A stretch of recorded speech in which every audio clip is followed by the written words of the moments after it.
Praise God. Nindot ni may igsoon, nagagkanta na magabasa sa pulong sa Ginoo. Nindot na may igsoon na atong dumanan sa pagsalo-salo ang mga pulong sa pagpulong ng Diyos. But without further ado, may igsoon, I request everyone na magapanindot ta o ba na itong mga Biblia na igsoon in the book of Jeremiah, chapter 18, reading from verse 1 down to 11. Jeremiah chapter 18, reading from verse 1 down to 11. Sa Cebuano na igsoon, Jeremias, kapitulo 18, versikulo 1 ngadto sa 11. Ang tagang nakakita na mag-ingog, amen. Amen. Ibog kay bulong mo igsoon na, balik-balik ko na po ang verse. Kaya na kayo uwad di pa, magpaklir o pagiging kakita. So, also like to be again sa Bible school na igsoon. I give honor to igsoon, praise God, sa mga teachers sa Bible school na every time, hindi kayo hinungduman.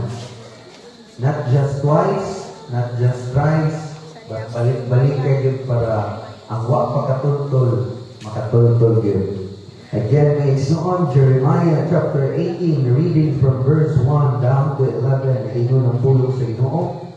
The word which came to Jeremiah from the Lord, saying, Arise, and go down to the potter's house, and there I will cause thee to hear my words. Then I went down to the potter's house, and behold, throw the word on the wheels, and the vessel that he made of clay was marred. Everybody say, clay was marred. Sabot mo sa marred ni igsoon. Ruined. Nabungkag ni igsoon. In the hand of the potter. So he made it again another vessel, as seemed good to the potter to make it. Then the word of the Lord came to me, saying, O house of Israel, cannot I do with you as this potter? Saith the Lord, Behold, as the clay is in the potter's hand, so are ye in my hand, O house of Israel. And what is instant? I shall speak concerning a nation, and concerning a kingdom, to pluck up, and to pull down, and to destroy it. If that nation, against whom I pronounce scorn from their evil, I will repent of the evil that I ought to do unto them. And at what instant I shall speak concerning a nation and concerning a kingdom, to build and to plant it. If it do evil in my sight, that it obey not my voice, then I will repent of the good, wherein I said I would benefit them. Verse 11, I want to direct your attention to igsoon. Now therefore go look, speak to the men of Judah and to the inhabitants of Jerusalem, saying, Thus saith the Lord, Behold, I frame evil against you, and devise against you. Return ye now, everyone from his evil way, and make your ways and your doings good. This is the word the Lord. Mag-aamta sa pambuhi nga Diyos, mag-igsoon. Hallelujah. Kanimo Diyos nga labing gamahanan, balaan sa tanan. Ipasilugan ka na mo, Ginoo, ipasalamatan ka. Lord God, hallelujah, salamat sa pagkabasa sa imong mga pulong. Lord Jesus, hallelujah, tuguti karon nga magapanginin mo ang imong balaang espiritu sa mga kaliwala, Ginoo.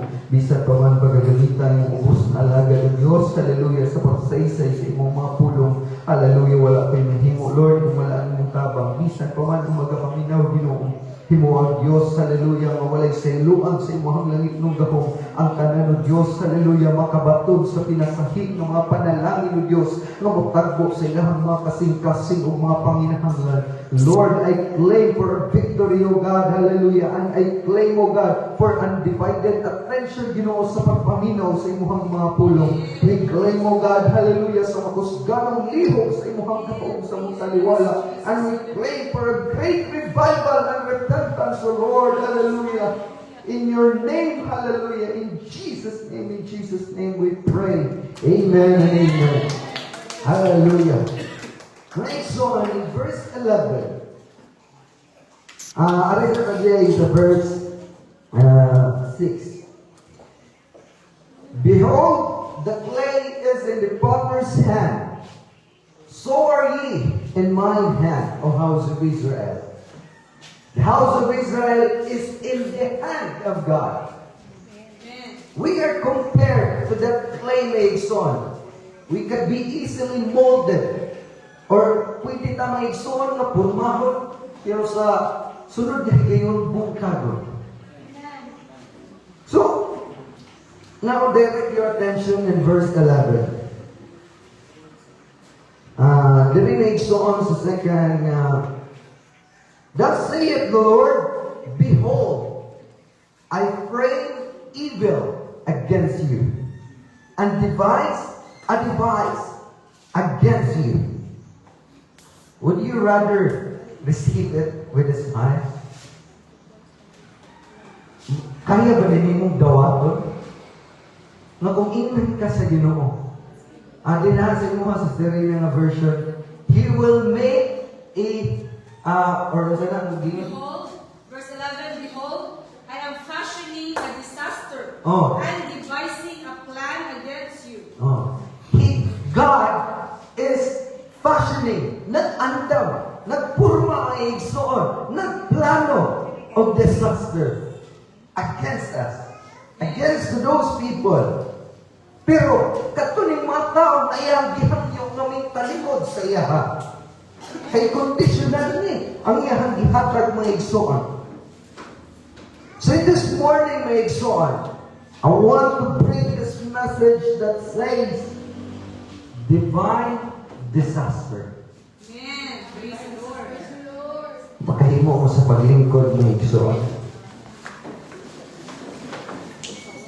Balaang katalagman. Maybe some of you are thinking, Brother Erkinayan, are you crazy? Why is that there is such a disaster which is considered as divine? Brother Erkinayan, ba ka nabuang? Nakapoy nun man ka, na dunay mga kalamidad, dunay mga katalagman, na makawag kong balaan, makawag kong gikan sa Diyos. Wa ba ka nabuang? The answer makes on, maybe for some people, they would consider it. Nabuang na sa Madika ba? Naglinog na, nagbagyo na, nag-landslide na. I-consider mo yun. That is a divine disaster. Would you agree? Ikaw, sa panahon sa paglinog niya doon September 30, padung sa alas 10 sa gabi, kung sa'y una rin mong nasabi, in Jesus' name, o pariha ka itong nag-video dito sa Mugo, na nagbungkag na ang simbahan, Lord, tabangin ni, tapos ang gitawag, Jawa, luwan, sabi, sugat nito. Mag-ibog ka ba? Lord, tabangin ni, tapos iwan. Kaya katong mga video, mga igsoon, naman nakita, na dito sa tulay, dili sa tulay, this recently became igsoon sa Davao. Nag-travel may igsoon, nakuha sa dashcam. Ang asawa nagsiging, Lord, ayun lang, Lord, Lord. Tapos ang banda na nag-drive, yawa, ko sukas dito.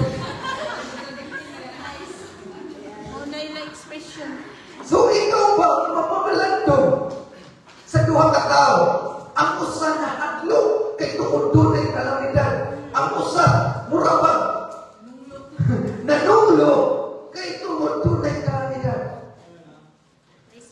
Pero mutan ako ganinyo, unsay inyong hunang nalitok panahon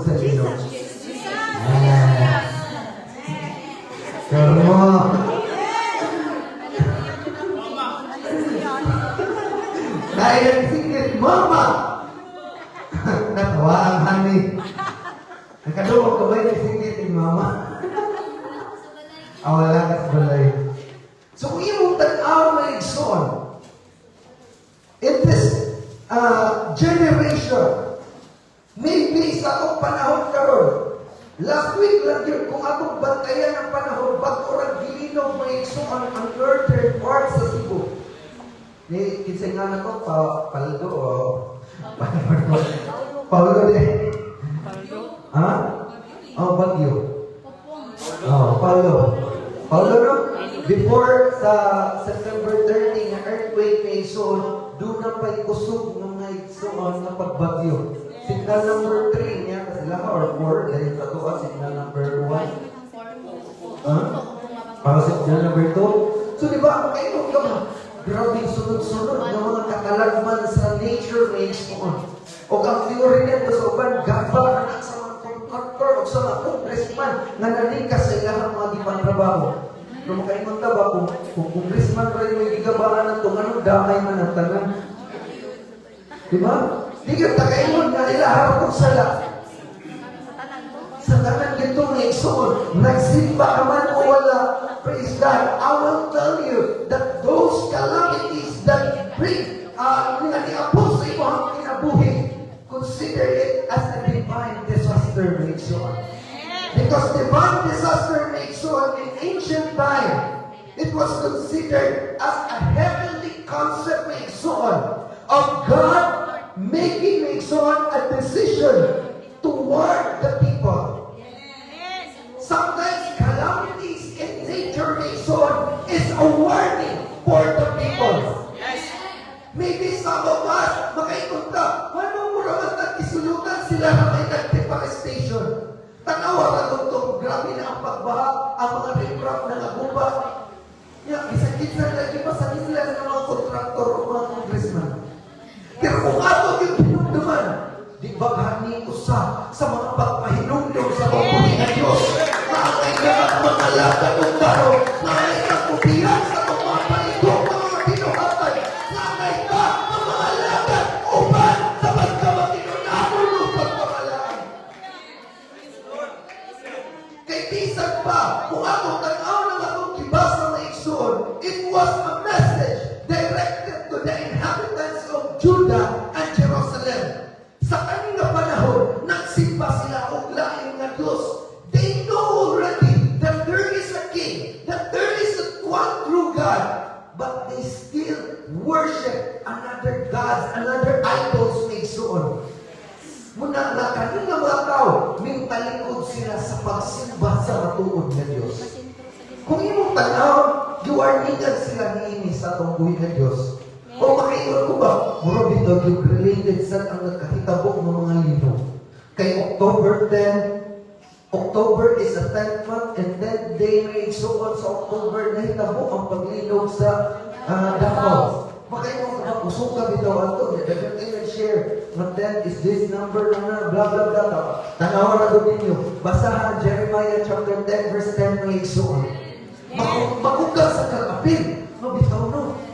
Murag sa Diyos tinuod. Pero kung ato tanaw, applicable yung kahit sa mga. Kaya ang versikulo niya na naghiskot na sa pagtalikod sa Judah and Jerusalem na igsuon. Pero kung atong basahon ang tao, makaingon sa ito, ala tinuod, pagpahinaw daw yun ni, alam niya ito mga nitalikod kung nagsimba sa langit ng Diyos.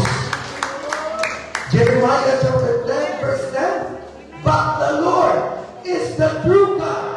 He is the living God, an everlasting King. At His wrath sa iyahang kapumot, the earth shall tremble, and the nation shall not be able to abide His indignation. It is the nation of the Israel na igsuon, but ang tribe sa Jerusalem and Judah, nang talikod sila ng igsuon.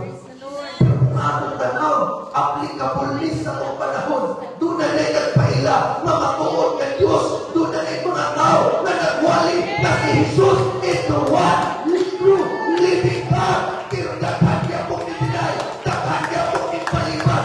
Kung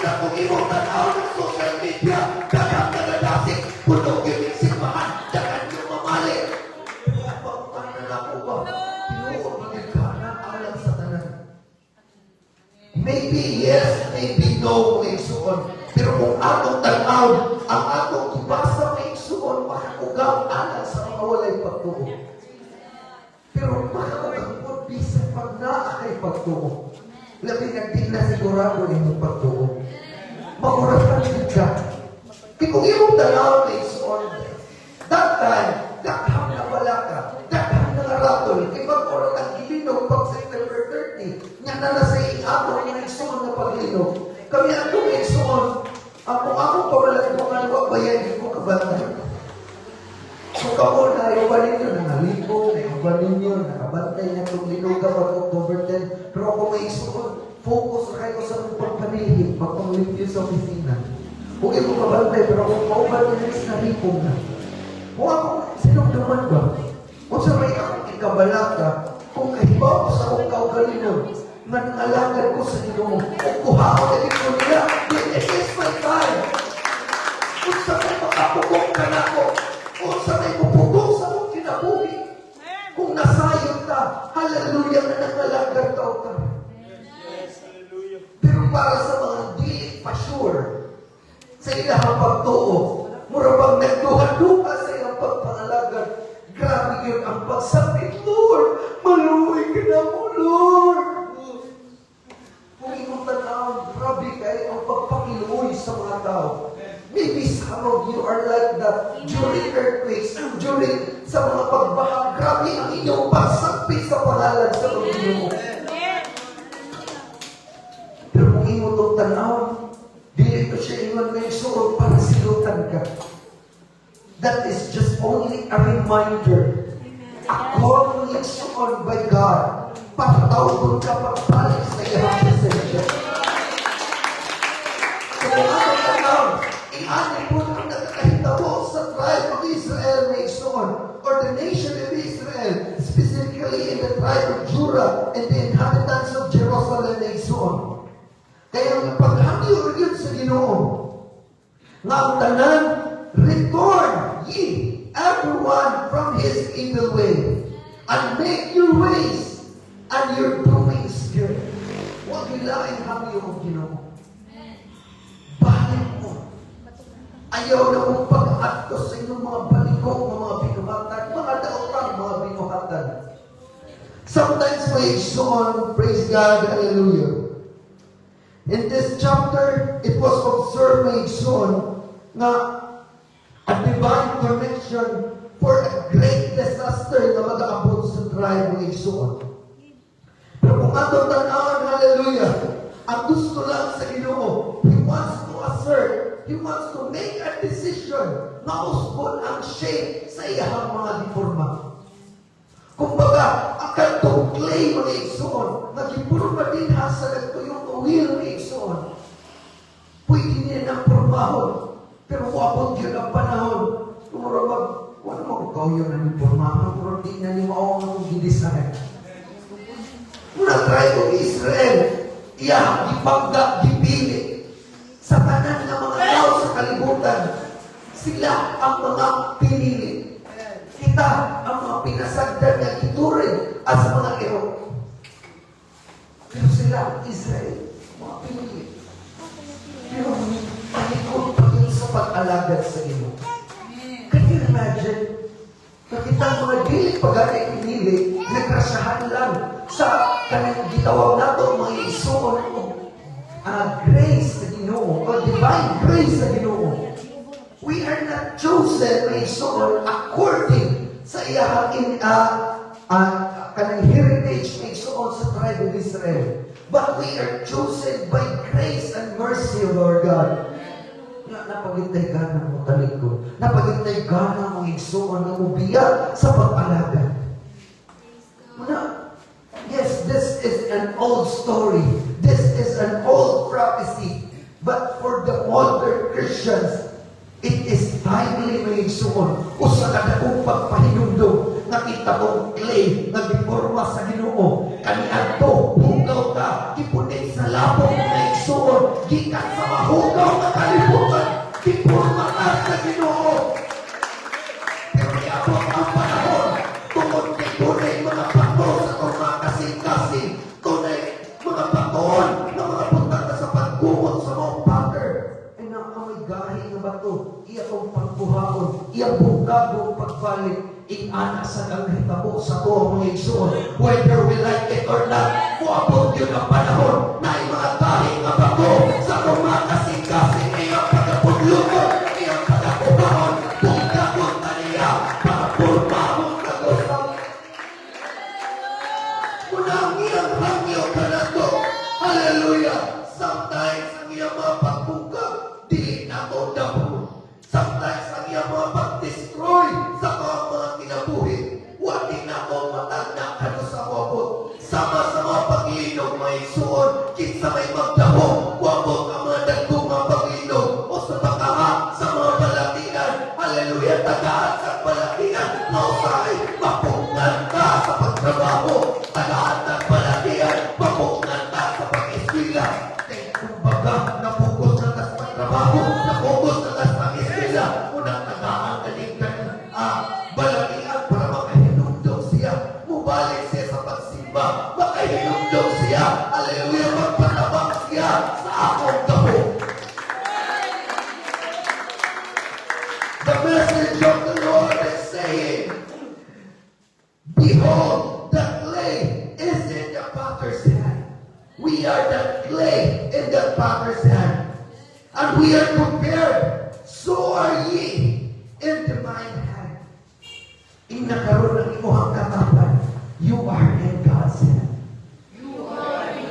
Maybe sa Metrobank ang ilang tagline.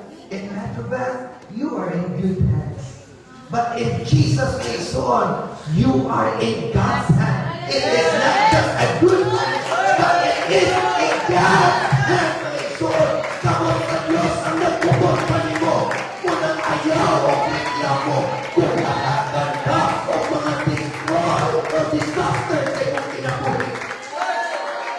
Because sometimes, whether we like it or not, hallelujah, disaster is God's reminder for you to go back to Him and surrender. Sometimes, disaster is not meant to become your destroyer, but it is meant to become your builder. Sometimes, ang disaster, may soon, makaingon ka ba? Gidestroy man sa Ginoo ang akong balay na bago pa na akong natukod. Gidestroy man sa Ginoo ang akong pagtrabaho. Gidestroy man sa Ginoo ang akong mga pag-eskwela, ang akong mga plano. But no, my son, disaster can become a builder to your faith, my son. Kung ano saan i-destroy ang mga putang na nakapawala na sa focus mo sa pag-alagan, tihain ka na sundan, pag-build sa Ginoo, ingon ka vessel, mayang nawinan. Muna sa iyo ang kinabuhi, ayaw pagreklamo kung doon na may umabot na mga katalagman, ayaw pagreklamo kung doon na may mga balatian, disasters, affliction, o saman ng mga persecution, mapagsulay sa kinabuhi. It is only God's reminder for you to go back to Him and surrender. Ayaw ito rin may soul na grabe hindi na ginuuan na gikaluoy na ko. Look at the other side. Look at the other angle. Kanina ang gulo kayo ito, naging kaluoy ang Ginoo mo. But on the brighter side, makaingon ka, maugay ito ang purpose sa Ginoo para bumalik ko sa pagkalaga. Maugay ito ang nakapagpagloy na ko para manuha ko ang araw ko sa mga pagpangalaga.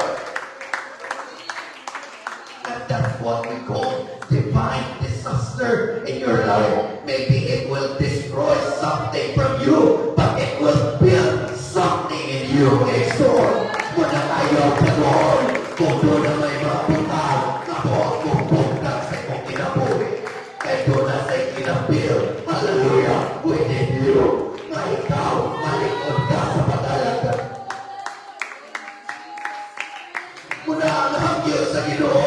This message may son for the modern Christian. It is a call for repentance. It is a call for submission. And it is also a message of hope. Kaya kung ngayon, it is a call for repentance and submission. gitawag ka aron maghinulsol. Nakita sa Ginoo ang imong kinabuhi murag wa naman ka na mao sa kung kaugali mong pagbuot. He put you in that will. Gipatuyok ka ang igsuon, giporma ka og tarong. Pero doon na siya nakapa, murag, ay nakay batuon nga kasing-kasing, di ka maminaw si mong pastor. Doon na kay batuon nga kasing-kasing, nga daas ka kay kaogarbo. Doon na kay batuon nga kasing-kasing, na imo na lang unapon ang mga butang sa kalibutan kaysa sa pag-alagad. Ha, usbon, di ka pagbalik. Pinuhod, di ka pagbalik. And then you know, sometimes, ang pagpino sa clay mo ay suon, dili lang din na hapyot ang iurong ka mo. If you can, kung namoy nakita ng mga father may suon, sometimes clay, dugdugo na nila o katong maso ng suon. In order to refine the texture of that clay. Kung doon na may mga pagdugdog sa imong kinabuhi, God is just refining you, mga suon. Mga ngayaw kagool, sometimes disaster, hallelujah, will smack you down, iso. Dugdugon ka sa mga pagsulay, dugdugon ka sa mga katalaban, pero tanawa ang imuhang finished product, iso. You can become a refined Christian na dili na, hallelujah, mahadlok sa mga katalaban. Instead, magpasalamat, Lord, salamat si mo ba pagpahinugtong. Salamat sa imong kapagkupa sa mong kinabuhi. And that is what we call a message of hope in souls. Some of you, makayon mong uruan ang ako'y paglaw, hindi ko kabalik sa pagsimba, kaya ngani na akong kinabuhi. Pero tanaw ay soon, there is still hope in you. Gitagaan ka ngayon sa Ginoo nga mo undergo sa mga process ng masakitan ang imong kasing-kasing, ma-stress sa imong huna-huna, mag-uol ka sa imong kinabuhi, mura bang mahinawa ka kaasal man sa ka, o kwarta para sa imong pamilya, o saan man sa imong kaunon. Doon ay mga pagdugdog sa mga kapaitan. But accept it na isuon with generosity. Nga ka na bitaw doon na yun kay kalipay. Hallelujah. Ngayon mo yung gitawag na realize it as not ayaw una-una ng punishment na tungkol kay gabi kay gagulo. Remember, at this point, God is still a God of grace. Katong panahon, nang ubalik siya din sa pangalod, nagsakay sa puting kabayo, dito na angay nga makugang, kay mo na to ang panahon na judgment na iyang ipadangat sa mga tao. Mula sa karon, grasya pa ang Ginoo o nga pa na panahon, hallelujah, sa dispensation of grace, hallelujah, ayaw sayang na ang grasya ay muhang nagawa. Consider every disaster as a God's reminder. Consider every affliction as God's protection. Consider every struggle, my soul, as God's battle, my soul. Nakikao ang Diyos sa away. Hallelujah, ang dinalila ka, kinapildi ka sa kalibutan. Pero niining panahon ng karon, hallelujah, there is a divine disaster coming in your life. Be grateful to it. Hallelujah, kay kanamoy pamaagi sa ang Diyos hindi ay nagugong makinimo. Muna sa tanan nga nasakitan, sa tanan nga nakugang sa mga pag-uyog sa kalibutan. Maybe the mga explanation ang science makes on. Nakita natin sa Pacific Ring of Fire. Yes, that is true. But consider it makes on. Nganong karon pa man. Nasa kadugay panahon. Lord, wala lagi kanya itong nangyari ng mga panahon. Nganong karon pa man. Church, we are in the last days and we don't know kano sa mabalik ang atubuhin ng Diyos. Pero iya lang mga pagkambyo. Hallelujah, Retor. Now, every one of you from his evil way, balik mo sa Diyos. Taliktin na ninyo ang mga daot at mga butang. Pag-inulsol ka mo, pagbuhat ka mo, maayo. Buhatan ninyo ang mga pahimok sa Diyos. Ayaw hula ka that there will be another divine disaster.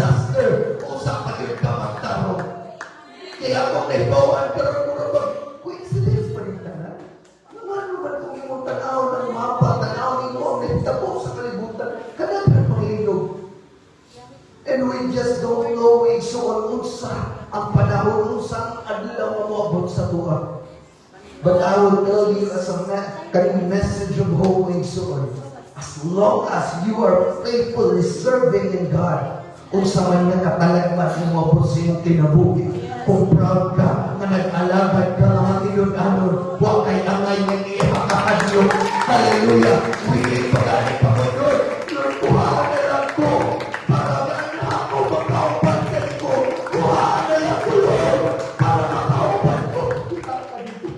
Mga panitog ang tanan mga igsoon. Hallelujah! Let us use this time. Because this is the time. A call for repentance. A call for submission. Ayaw na tugutin karon ang kong kinabuhi.